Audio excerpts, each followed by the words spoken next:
15 minute तकरीबन cover करके पकाया था और साथ साथ में इसको वक्फे वक्फे से चेक भी कर रही थी, हिलाया भी था इसको।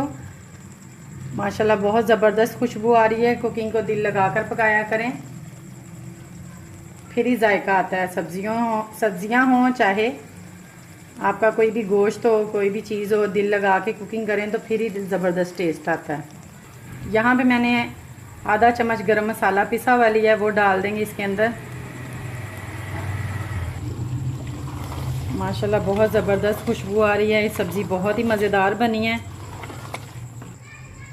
तो ये थी हमारी आज की वीडियो पालक आलू की। होटल वाली हमने बनाई है आलू पालक।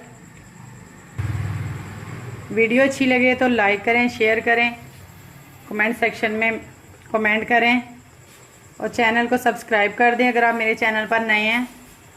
बेल आइकॉन का प्रेस